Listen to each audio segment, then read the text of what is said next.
আজকে আমরা শুরু করছি ফিউচার ইনডিফিনিট টেন্স এবং ফিউচার কন্টিনিউয়াস টেন্স। দুটো টেন্সের ক্ষেত্রে প্যারালালভাবে ব্যাখ্যা করব ডেফিনিশন এবং সেন্টেন্স স্ট্রাকচার, সাবজেক্ট ভার্বের রিলেশনশিপ।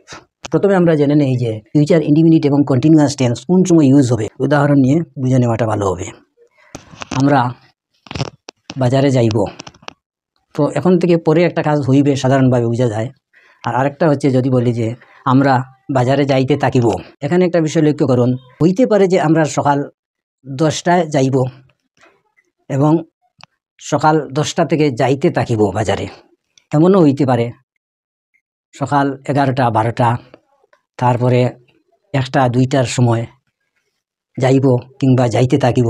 দেখেন এখন নির্দিষ্ট সময়টা উল্লেখ করা হয় নাই, শুধু বোঝা যাচ্ছে যে সাধারণভাবে কাজটা হইবে বা হইতে থাকিবে। আর যখন অন্য একটা সময়ের সাথে সীমাবদ্ধতা হয়ে যাবে তখন হবে পরবর্তী যে দুইটা টেন্স আসতেছে, ফিউচার পারফেক্ট টেন্স এবং ফিউচার কন্টিনিউয়াস টেন্স, ওইগুলাতে হবে। যেমনটা দেখেছি আমরা ফার্স্ট পারফেক্ট টেন্স এবং ফার্স্ট পারফেক্ট কন্টিনিউয়াস টেন্সের ক্ষেত্রে জুলাই আসছে, একটা অন্যটার সময়ের সাথে জড়িত ছিল। ঠিক এখন আমরা সেন্টেন্স ফরম্যাট দেখতেছি। দেখেন ফিউচার ইনডিফিনিট টেন্সের জন্য সেন্টেন্স স্ট্রাকচার হচ্ছে উপরেরটা, আর ফিউচার কন্টিনিউয়াস টেন্সের জন্য হচ্ছে নিচেরটা। একসাথে আমি তুলনা করছি বোঝার জন্য, অত্যন্ত সহজ জিনিস। দেখেন সামান্য একটা পরিবর্তন আছে এখানে, সাবজেক্ট প্লাস শেল কিংবা উইল, তারপরে ভার্বের বি ওয়ান ফর্ম, তারপরে রিসিভার।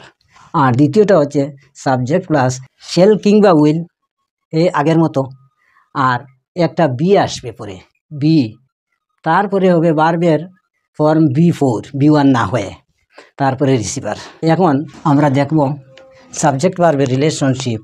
দেখেন আই উই হইলে শেল হবে দুইটা জায়গায়, আর যদি he she they it name, অর্থাৎ যে কোনো একটা নাম, মানুষ প্রাণী বস্তু ইত্যাদি, আর নেমস মানে মানুষ প্রাণী বস্তু ইত্যাদির দুই বা ততোধিক হয়ে যায় যদি, তাহলে সবার ক্ষেত্রে হবে উইল।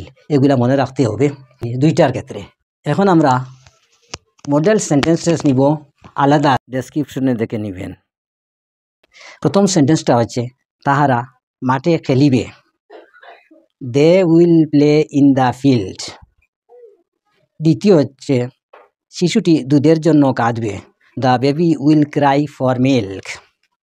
এখানে একটা কথা হচ্ছে যে দেখুন, আমি পাস্ট ইনডিফিনিট টেন্সেও আমি এই ধরনের সেন্টেন্সগুলো নিয়েছিলাম, ওই সেম সেন্টেন্সগুলোই প্রায় আমি নিতেছি এখানে, পার্থক্যটাকে ভালো করে বুঝাবার জন্য। থার্ড সেন্টেন্স হচ্ছে আমি চিঠি লিখব, I shall write a letter. তারপরেরটা হচ্ছে সবাই হাততালি দিবে, এটা দুভাবে বলা যায়, অল আর এভরিওয়ান দিয়ে। দেখুন অল উইল ক্ল্যাপ, আবারও বলা যায় এভরিওয়ান উইল ক্ল্যাপ। দেখেন সাবজেক্ট ভার্বের রিলেশন কিন্তু এখানে আই উই হচ্ছে শেল আর বাকি সব হচ্ছে উইল, এই জন্য এখানে কিন্তু দুইটোর ক্ষেত্রে আর উইল হচ্ছে। ফার্স্ট টেন্সে যেমন দেখেছিলেন যে একটা হবে ওয়াজ ওয়ার আর একটা হবে ওয়াজ, এরকম আর হচ্ছে না। তো লাস্ট সেন্টেন্সটা দেখেন, ওরা তোমার জন্যে অপেক্ষা করবে, they will wait for you. এখন আমরা নিচ্ছি ফিউচার কন্টিনিউয়াস টেন্সের মডেল সেন্টেন্সেস, প্রায় একই ধরনের সেন্টেন্সগুলা। তাহারা মাঠে খেলিতে থাকিবে, they will be playing in the field. পরেরটা হচ্ছে শিশুটি দুধের জন্য কাঁদিতে থাকিবে, the baby will be crying for milk. আমি চিঠি লিখিতে থাকিব, I shall be writing a letter. পরে হচ্ছে সবাই হাততালি দিতে থাকিবে, অল উইল বি ক্ল্যাপিং। আর এভরিওয়ান দিয়ে বললে হবে everyone will be clapping. Last সেন্টেন্সটা হচ্ছে ওরা তোমার জন্য অপেক্ষা করতে থাকবে, they will be waiting for you.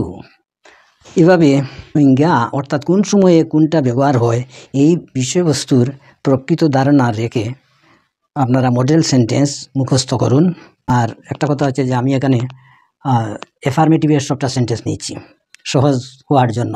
Next ক্লাসে আমি ফিউচার পারফেক্ট টেন্স এবং ফিউচার পারফেক্ট কন্টিনিউয়াস টেন্স নেব, তারপরে আমরা আবার ব্যাক হব একটা রিভিশনের জন্য একটু মডিফিকেশন নিয়ে।